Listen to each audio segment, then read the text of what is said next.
What's up, guys? This is the 28-70 F3.5-5.6.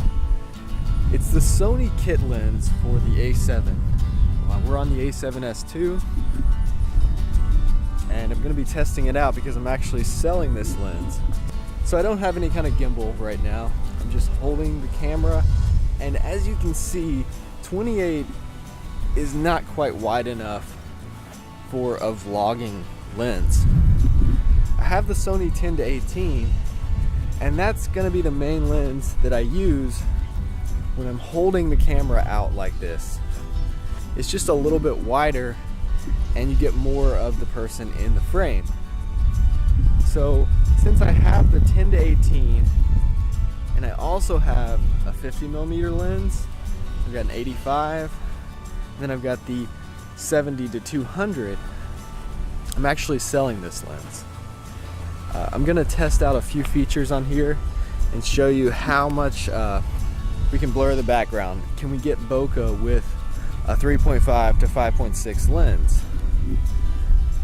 And I'm gonna explain why I'm selling this lens.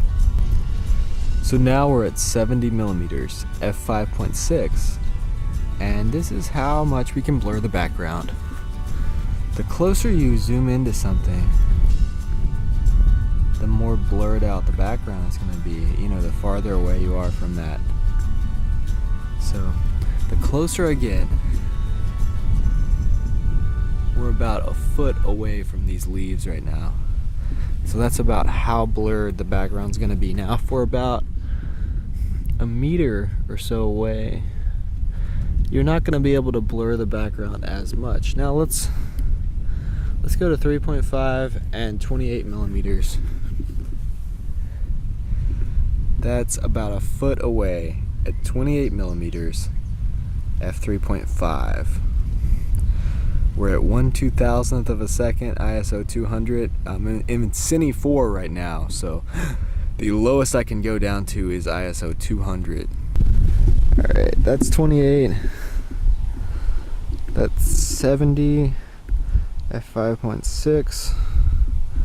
And that's how much we're blurring the background. We're about 3 feet away from the tree.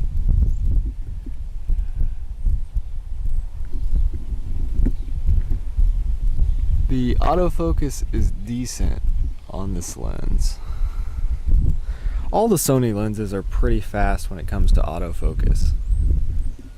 Alright, so now I've got the focus set in manual. We're zoomed all the way in, 70mm, f5.6.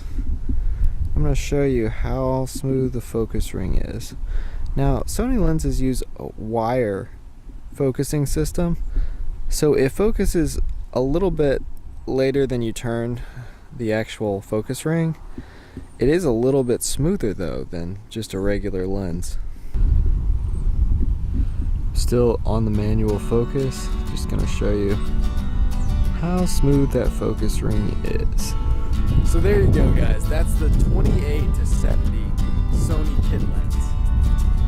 Now, I really like this lens. It covers a lot of very useful focal lengths, so it's really a great lens for the value. It's really cheap, but I am selling this lens because I just don't want to carry around so much stuff, and I already have better lenses that cover some of those same focal lengths. I've got that 70-200 that I can use at 70. I've got an 85mm that is 1.8, so it can really blur out the background and get a nice bokeh. I use that a lot for long lens shots when I'm skateboarding or doing vlogs. And then I've got the 10-18, which is one of the most important lenses to me because it's really good for video, really good for vlogging and stuff like that.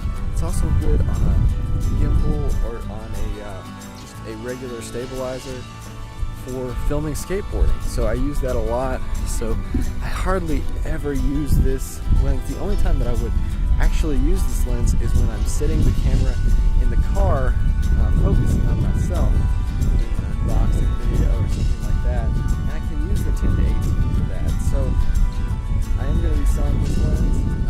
Hope you guys enjoyed this review. I've got some links to some of my other videos on the side and a link to subscribe to the channel. I'm going to be doing more lens reviews, tutorials, about what I'm learning as I grow as a filmmaker. So if you're interested in that, just check that out. Thanks for watching.